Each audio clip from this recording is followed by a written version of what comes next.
Hello dear students, welcome to all of you. Student IQ classes में आपका स्वागत है। स्टूडेंट आज की वीडियो में हम लोग जो 10th क्लास हमारा है बिहार बोर्ड, उसके भूगोल के चैप्टर हम लोग करने वाले हैं। तो सबसे पहले हम लोग चैप्टर 1 करेंगे, जिसमें हम लोग को मेनली संसाधन के बारे में पढ़ना है। फिर ऐसे ही धीरे धीरे हम सभी चैप्टर को चैप्टर वाइज करते जाएंगे और मैं आपको इस चैप्टर को ऐसे समझाऊंगा जैसे आपको क्लास में ही याद हो जाएगा। बस आप विश्वास करके मन को एकत्र करके और एकदम बोर्ड पर ध्यान से देखिए और जो मैं पढ़ा रहा हूं उसको ध्यान से देखने का और समझने का प्रयास कीजिए। तो चलिए शुरू करते हैं। सबसे पहला हमारा जो हमारा चैप्टर है वह चैप्टर है भारत में संसाधन एवं उपयोग और संसाधन का महत्व। एक्चुअली संसाधन होता क्या है?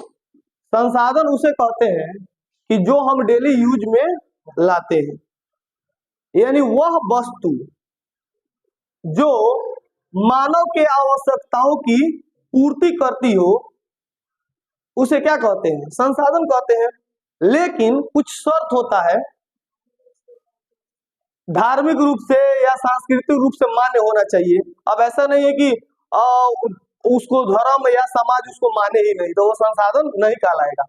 और आर्थिक रूप से थोड़ा सा कम खर्चीली होनी चाहिए, क्या कहलाएगा? तो वह संसाधन कहलाएगा। एक थोड़ा सा छोटा सा शर्त हो जाता है। तो संसाधन का डिफिनेशन में कुछ नहीं है। संसाधन जो है क्या होते हैं? तो वह वस्तुएं, पृथ्वी पर की वे वस्तुएं जो मानव के आवश्यकताओं की पूर्ति करती हो उन्हें क्या कहा जाता है? संसाधन कहा जाता है। एक्चुअली सबसे बड़ा संसाधन मानव है। मानव इस पृथ्वी पर का सबसे बड़ा संसाधन है। क्यों? क्योंकि समस्त पृथ्वी पर की जितनी वस्तुएं हैं सबका उपयोग कौन करता है? मानव करता है। इसीलिए मानव को एक महत्वपूर्ण संसाधन कहा गया है। ठीक है ना? तो चलिए इसको हम लोग देख लेते हैं, है ना? चैप्टर वाइज इसमें करते जाएंगे हम लोग। तो ये सभी चीजें समझाए हैं। संसाधन हमारे हो सकते हैं, भूमि संसाधन है, मिट्टी संसाधन है, जल संसाधन है, खनिज संसाधन है, ये सभी संसाधन कहलाते हैं। संसाधन को दो भागों में बांट सकते हैं, एक होता है प्राकृतिक संसाधन और एक होता है ह्यूमन मेड, यानी मानव के द्वारा बनाया गया संसाधन। प्राकृतिक ने जो संसाधन बनाया है, यानी भगवान ने जो चीज बनाया है उसको हम कहते हैं प्राकृतिक संसाधन। कैसे? जैसे कि जल बना दिया भगवान ने, तो जल प्राकृतिक संसाधन है। मिट्टी बना दिया, पहाड़ बना दिया, जंगल बना दिया, ये सभी क्या है? तो प्राकृतिक संसाधन है। प्राकृतिक में हमें उपहार स्वरूप क्या किया है? तो दिया है। दूसरी ओर जैविक पदार्थ, वनस्पति, वन्य जीव। अच्छा, और जैविक जिसमें जीवन होता है और जिसमें जीवन नहीं होता है। देखो, अजैविक जिसमें अजीवन यानी जीव उसमें जीवन नहीं होता है। अजैविक जैविक से जीवन, यानी जिसमें जीवन होता है उसे जैविक संसाधन कहते हैं और जिसमें जीवन नहीं होता उसे क्या कहते हैं? अजैविक संसाधन होते हैं। तो जैविक संसाधन में जिसमें जीवन होता है, जैसे कि पेड़ पौधे हो गया, जिसको पेड़ पौधे को हम लोग भूगोल की भाषा में कहते हैं वनस्पति। हाँ, पेड़ पौधे हो गया, जीव जंतु हो गया, ये सभी क्या कहलाते हैं? तो जलीय जीव हो गया, सब जैविक संसाधन के रूप में जाने जाते हैं। कोई दिक्कत? उपरोक्त भौतिक एवं जैविक तकनीक के सहारे ही जीवन जी पाते हैं। ये सभी चीजें यहाँ पे मैं आप लोगों को समझा दिया हूँ। बस आपको ये समझना है, कॉपी में नोट करना है, अपने भूगोल का किताब निकाल के देखिए। Student, the self study is the best study. उसे दुनिया का कोई टीचर नहीं पढ़ा सकता है। अपने आप पर डिपेंड रहिएगा ना तो बहुत अच्छा होगा। मैं सिर्फ सहारा हूँ और आपको मार्ग बता रहा हूँ, करना आपको खुद है। तो जैसे मैं बता रहा हूँ अपने भूगोल की किताब में उसको अंडरलाइन कर लीजिए या कर लीजिएगा और उसको याद कीजिएगा। ठीक है? तो एक नंबर क्वेश्चन, संसाधन का अर्थ बहुत ही व्यापक है। संसाधन को अगर डिफाइन करें तो हम बहुत बड़ा मात्रा में डिफाइन कर सकते हैं उसको। 1, 2, 5, 4 साइंटिस्टों ने इसको नहीं, या भौगोलिक वेताओं ने इसको डिफाइन नहीं किया है, बल्कि बहुत सारे भूगोलवेताओं ने अपना अलग अलग डिफिनेशन दिया है संसाधन को लेकर। तो इन्हीं में से एक आदमी थे जीबरमैन। जीबरमैन ने कहा है कि संसाधन होते नहीं बनते हैं। तो क्वेश्चन पूछेगा कि जीबरमैन ने क्या कहा था? तो जीबरमैन ने क्या कहा था? संसाधन होते नहीं बनते हैं। ये कौन बड़का बात कह दिया था? उस समय हम भी होते तो आराम से कह देते ना। तो जीवन मैंने क्या कहा था, संसाधन होते नहीं बनते हैं, तो इसको टिक लगा लीजिएगा। चलिए देखिए, वर्तमान परिवेश में सेवा को भी संसाधन माना गया है। देखो वर्तमान परिवेश में सेवा को क्या माना गया है, संसाधन माना गया है। सेवा का मतलब समझते हैं, जैसे मजदूर कहीं पे जाकर मजदूरी कर रहा है तो सेवा है। आए सैलून चला रहे हैं लोग, क्या है, सेवा है, समझ में आ रहा है ना। तो ये सभी सेवा सेवा होती है ना। गायक और गायिका, गायक और गायिका कहीं पे क्या कर रहे हैं, प्रोग्राम दे रहे हैं, तो सेवा है। वो लोग कोई उधारी और इसी थोड़े चलाता है, चाहे वो लोग कोई सामान थोड़े देता है, हमको देता है जी। हम लोग कहते हैं कि लो तो अपना गाय को हमको दे दो, ऐसे नहीं ना होता, तो इसको सेवा कहते हैं। बदले में कुछ नहीं दे, सिर्फ मनोरंजन करा दे, सिर्फ आपका मतलब कि काम आसान कर दे, उसको सेवा कहते हैं। तो सेवा को भी क्या माना गया है, तो संसाधन माना गया है। आगे बढ़े,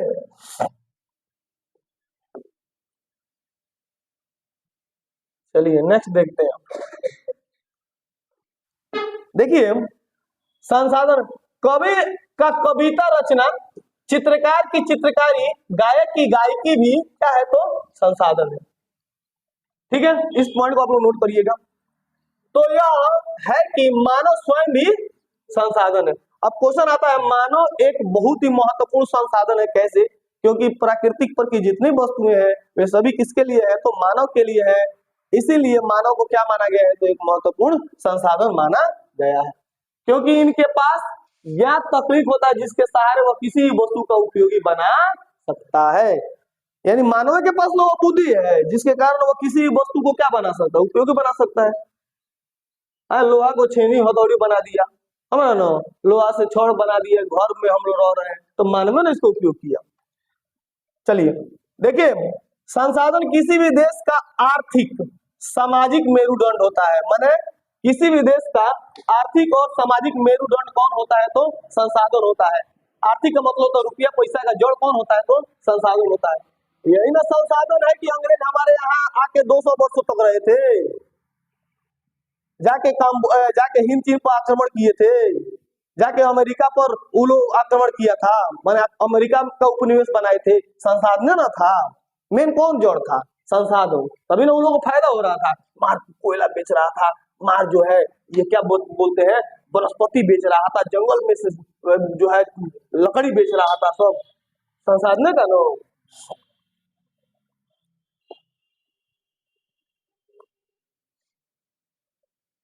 अब आगे आइए, देखिए जापान एक ऐसा देश है जो प्राकृतिक संसाधन में अत्यंत अत्यंत विपत्र है, किंतु इसके मानव संसाधन तकनीक दृष्टि से इतने सबल है कि यह देश की उपलब्ध सभी पदार्थों का विवेकपूर्ण उत्पन्न कर विकसित देशों की श्रेणी में खड़ा है। यानी सबसे कम संसाधन किस देश में है, तो जापान में है। याद रखिएगा, पूरे विश्व में सबसे कम संसाधन किसके पास है, जापान के है। लेकिन उसके पास इतना ना दिमाग है, जापान के पास इतना ना तकनीक का डेवलपमेंट कर लिया है, इतना ना विकास है उसके पास कि आज क्या है, वो विकसित देश है। भारत एक विकासशील देश है ना, भारत एक विकासशील देश है। अब इसका विकास हो रहा है, लेकिन अमेरिका, चाइना, जापान, ये सब क्या है, विकसित देश की श्रेणी में आते हैं, इनका विकास हो चुका है। और यहाँ पे देखिए, अतः किसी देश के विकास में भौतिक एवं जैविक संसाधन के साथ साथ मानव संसाधन भी बहुत महत्वपूर्ण भूमिका निभाता है। तो चलिए आगे देखते हैं हम लोग, संसाधन के प्रकार कितने होते हैं जो आप लोगों को याद रखना है। स्टूडेंट यही मेन है, संसाधन का वर्गीकरण। अगर हम संसाधन को बांटने चले, संसाधन का वर्गीकरण करें, तो ध्यान दीजिएगा, संसाधन का वर्गीकरण निम्नलिखित के आधार पर होता है। देखो, उत्पत्ति के आधार पे जैव और अजैव। कोई पूछेगा कि उत्पत्ति के आधार पर संसाधन कितने प्रकार के होते हैं, तो कहिएगा 2 प्रकार के होते हैं। कौन, जैव और अजैव। जैव का मतलब जिसमें जीवन विद्यमान होता है, अजैव का मतलब जिसमें जीवन विद्यमान नहीं होता है। पत्थर, पहाड़, ये सब क्या है, अजैव संसाधन है। वनस्पति, जीव जंतु जैव संसाधन है। मानव जैव संसाधन है, समझ रहे ना। तो उत्पत्ति जब हुआ तो संसाधन कितने प्रकार के हैं, 2 प्रकार के। कौन कौन, जैव और अजैव। उपयोगिता के आधार पर संसाधन दो प्रकार के होते हैं, नवीकरणीय और अनवीकरणीय। उपयोगिता कहिए चाहे समाप्ति कहिए, उपयोगिता कहिए चाहे समाप्ति कहिए, कहेगा कि समाप्ति के आधार पर संसाधन कितने प्रकार की, दो प्रकार की। या उपयोगिता का मतलब उपयोगिता के आधार पर संसाधन कितने प्रकार के, दो। अरे उपयोग करेंगे तब ना समाप्त होगा, इसीलिए उपयोगिता के आधार पर संसाधन कितने प्रकार के होते हैं, दो प्रकार के होते हैं। उपयोगिता के आधार पर संसाधन कितने प्रकार के होते हैं, दो प्रकार के होते हैं, ठीक है ना, अंगी लग रहा है। आगे देखिए, माइंड को बोर्ड पर कंसंट्रेट कीजिए लोग, वरना पता लगेगा ये समझाते रह गए और समझ में भी नहीं किया। चलिए देखिए यहाँ पे, स्वामित्व के आधार पर संसाधन चार प्रकार के होते हैं। स्वामित्व का मतलब होता है हक के आधार पे, अपना हक जमाने के आधार पे संसाधन चार प्रकार के होते हैं, व्यक्तिगत, सामुदायिक, राष्ट्रीय और अंतरराष्ट्रीय। तो चलिए तो याद कीजिए, उत्पत्ति के आधार पर संसाधन दो प्रकार की, समाप्ति के आधार पर संसाधन दो प्रकार की, समाप्ति या उपयोगिता।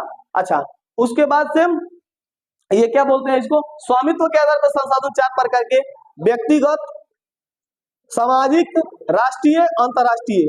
अब ये स्वामित्व है क्या, कहने का हक के आधार पर। देखो, जिस संसाधन पर निजी व्यक्ति का हक होता है, जैसे कि कोचिंग है, इस पर हमारा अधिकार है, तो ये हमारा निजी संसाधन है। ये मोबाइल है, हमारा निजी सामान है, निजी मन है, तो ये हमारा, इसको बोलेंगे निजी संसाधन, यानी व्यक्तिगत संसाधन। अच्छा, जिस प्रॉपर्टी पर समाज का हक होता है उसे क्या कहते हैं, सामाजिक कहते हैं। जैसे कि नहीं होता है ग्राम पंचायत, तो ग्राम पंचायत पर एक आदमी का थोड़े हक होगा, उस पर सभी लोग का हक होता है, तो उसको कहेंगे क्या बोलेंगे, तो व्यक्तिगत नहीं कहेंगे, उसको कहेंगे हम समुदाय का, 10 आदमी 20 आदमी 50 आदमी का हक होता है उसे सामुदायिक। और जिस पर पूरे देश का हक होता है राष्ट्रीय, और जिस पर पूरे विश्व का हक होता है अंतरराष्ट्रीय। समझ में नहीं आ गया, तो उसे हम लोग सामुदायिक संसाधन, व्यक्तिगत, राष्ट्रीय और अंतरराष्ट्रीय की श्रेणी में बांट सकते हैं। आगे बढ़ते हैं, कोई दिक्कत, चलिए नेक्स्ट देखिए, विकास के आधार पर संसाधन। कोई पूछेगा कि बच्चा बताओ विकास के आधार पर संसाधन, तो कहिएगा संभाव्य, विकसित, भंडार और संचित। तो विकास के दृष्टिकोण के आधार पर संसाधन कितने प्रकार के, चार प्रकार के। कौन कौन, संभाव्य, जहां पे संभावना है, विकसित, जहां पे विकास हो चुका है, भंडार, जहां पे उसका भंडार है, और संचित मतलब कि वो संचित है लो, उसका खोज अभी नहीं हुआ है, संचित है लो। तो आगे हम लोग देखेंगे। अब देखिए, चित्र से हम लोग समझ सकते हैं, चित्र आपका बहुत कुछ कहता है, चित्र से आप बहुत कुछ समझ सकते हैं। संसाधन को मेनली दो भागों में बांटा गया है, प्राकृतिक और मानव। संसाधन कितने प्रकार का होगा, प्राकृतिक और मानव। प्राकृतिक संसाधन को दो भाग में बांट दीजिए, नवीकरणीय और अनवीकरणीय। अनवीकरणीय संसाधन दो प्रकार के होते हैं, एक होता है पुनः चक्रीय और एक होता है अचक्रीय। अनवीकरणीय संसाधन का मतलब होता है वैसे संसाधन जो एक बार समाप्त हो जाएंगे तो पुनः उनको बनने में लाखों करोड़ों वर्ष लग जाएगा, लेकिन इनमें भी कुछ संसाधन ऐसे हैं जिनको पुनः चक्रीय किया जा सकता है, माने फिर से उसको यूटिलाइज कर किया जा सकता है। समझ रहे हो? अरे पुनः चक्रीय का मतलब क्या होता है, जैसे पानी बरसा, उसको टैंक में इकट्ठा कर लिए, फिर उसका उपयोग कर लिए हम, तो उसको कहेंगे पुनः चक्रीय। और एक होता है अचक्रीय। अचक्रीय में आ जाएगा जीवाश्म और ईंधन, पुनः चक्रीय में क्या आ जाएगा, धातु। कोई दिक्कत? अच्छा,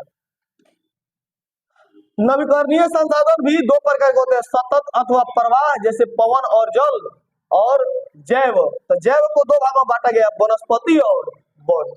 जैव संसाधन को कितने भागों में बांटा गया, दो प्रकार के, जिसमें जीवन है तो जीवन के आधार पर संसाधन दो प्रकार के, जैव और अजैव। तो इस चार्ट को भी आपको याद रखना है अच्छा तरीका से। आगे बढ़ते हैं, चलिए संसाधन के प्रकार देखिए लोग। अभी जैसे बताया उत्पत्ति के आधार पर संसाधन दो प्रकार के होते हैं, इसको लिख लीजिएगा कॉपी में। आपके सब भूगोल में जो है ना आसान भाषा में दिया गया है, किसी टीचर की जरूरत नहीं है लिखवाने में, किसी टीचर की जरूरत नहीं है लिखवाने में, सिर्फ समझने की आपका दृष्टिकोण है। देखो, जैव संसाधन किसे कहते हैं, ऐसे संसाधन की प्राप्ति जैव मंडल से होती है, इसमें सजीव के सभी लक्षण मौजूद होते हैं। हो गया, जैव संसाधन क्या होते हैं, जिसमें सजीव के सारे लक्षण मौजूद होते हैं, उसे क्या कहते हैं, जैव संसाधन। नहीं लिख सकते हैं, इन इसमें के लिए लिखा है, तो आप लिखेगा जिसमें सजीव के सभी लक्षण मौजूद होते हैं उसे क्या कहते हैं? जैव संसाधन कहते हैं। जैसे मनुष्य, वनस्पति, मछली, पशुधन एवं अन्य प्राणी समुदाय, इन्हें क्या कहते हैं? तो जैव संसाधन कहते हैं। अजैव संसाधन तो कहिएगा निर्जीव वस्तुओं के समूह को क्या कहा जाता है? अजैव संसाधन कहा जाता है। नहीं लिख लीजिएगा, कितना आसान है। निर्जीव वस्तुओं का समूह को कहा जाता है अजैव संसाधन, जिसमें जीवन नहीं पाया जाता है। जैसे चट्टान, धातु, खनिज, ये सभी क्या है? तो अजैव संसाधन है। हो गया, किताब में लिख लीजिएगा। तो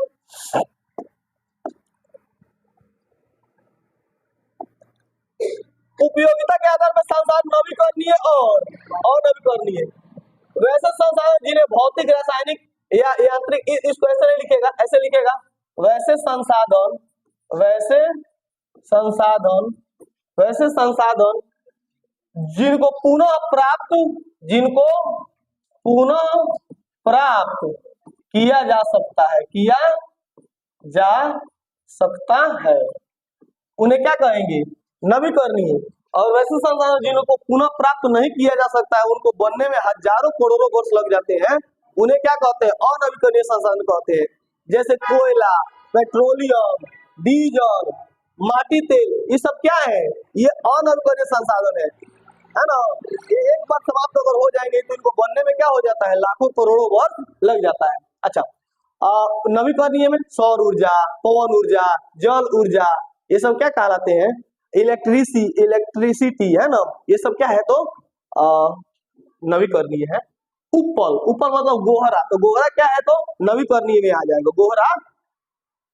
गोहरा समझते हैं ना, गोहरा पथाता है देहात में, उपल जिसको कहते हैं, गोहरा को हिंदी में कहते हैं उपल।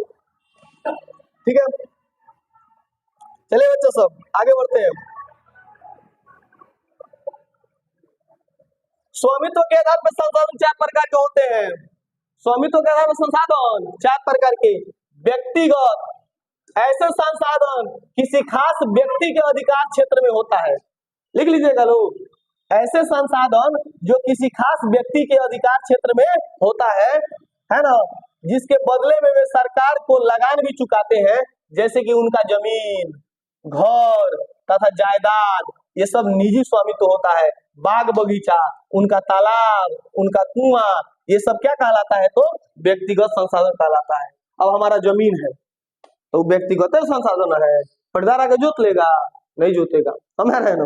मान लो कि हमारा तालाब है, तो तालाब जो है वो क्या है? हमारा निजी संपत्ति है, समझ रहे ना। तो इसको बोलेंगे हम व्यक्तिगत संसाधन। इसके बदले में सरकार को हम कुछ टैक्स भी देते हैं ना जी, हम लोग जाके रसीद कटवाते हैं, सरकार को टैक्स देते हैं, तो ये सब क्या है? व्यक्तिगत संसाधन है। कोई दिक्कत? अच्छा, सामुदायिक संसाधन, ऐसे संसाधन जिसके खास समुदाय के आधिपत्य में होता है, यानी जिस पर पूरे समुदाय भर का क्या होता है? तो बोध होता है, हक होता है। वैसे संसाधन जिसमें पूरे समुदाय भर का क्या होता है? तो हक होता है, उसे क्या कहेंगे? सामुदायिक संसाधन कहेंगे।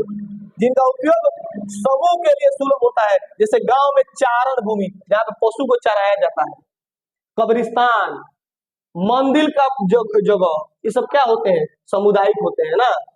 शमशान, मंदिर या मस्जिद का मान जमीन, वो सब क्या होता है? सामुदायिक होता है। सामुदायिक भवन, मान सामुदायिक भवन है ना। तालाब, कुछ तालाब ऐसे होते हैं जिस पर पूरे समुदाय भर का बोध होता है, ठीक है ना।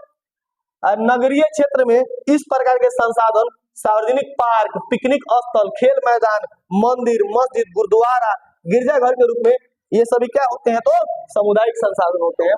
यानी वैसे संसाधन जिस पर पूरे समुदाय भर का बोध होता है उसे क्या कहेंगे? सामुदायिक। जैसे मंदिर का जगह, मस्जिद का जगह, गुरुद्वारा का जगह ना, जैसे कि ये सब चीजें क्या होती है? तो सामुदायिक कहलाती है। कोई दिक्कत? चलिए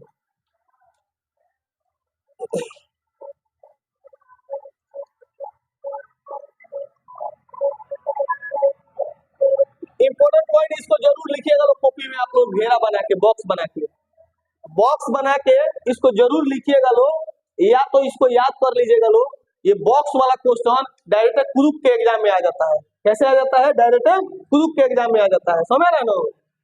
देखो, किसी राजनीतिक सीमा के अंतर्गत भूमि, खनिज पदार्थ, जल संसाधन, वन एवं वन जीव, समुद्री जीव, 200 किलोमीटर महासागरीय क्षेत्र तक राष्ट्रीय संसाधन है। स्टूडेंट याद रखिएगा ये क्या है मैं बता रहा हूं। देखो राष्ट्रीय संसाधन क्या होता है, कानूनी तौर पर देश या राष्ट्र के अंतर्गत सभी उपलब्ध संसाधन क्या कहलाते हैं, तो राष्ट्रीय संसाधन कहलाते हैं। यानी देश की सीमा के अंदर के संसाधन को क्या कहा जाता है, तो राष्ट्रीय संसाधन कहा जाता है। कानूनी तौर पर देश या राष्ट्र के अंतर्गत सभी उपलब्ध संसाधन, यानी जैसे हम भारत में रहते हैं तो भारत में जितने भी संसाधन है वो सभी क्या कहलाएंगे, राष्ट्रीय संसाधन कहलाएंगे। जैसे कि बहुत बड़ा जंगल है, सुंदरबन का डेल्टा है, या कुछ भी पहाड़ है, कुछ भी नदियां हैं, वो सभी क्या है, हमारे राष्ट्रीय संसाधन है, हमारी राष्ट्रीय धरोहर है। समझ रहे ना। तो किसी भी देश में उपस्थित संसाधन को क्या कहेंगे हम लोग, राष्ट्रीय संसाधन के नाम से जानते हैं। तो पूरे राष्ट्र भर का हक ना होगा उस पर। देश की सरकार को वैधानिक हक है कि वे व्यक्तिगत संसाधनों का अधिग्रहण आम जनता के हित में कर सकती है।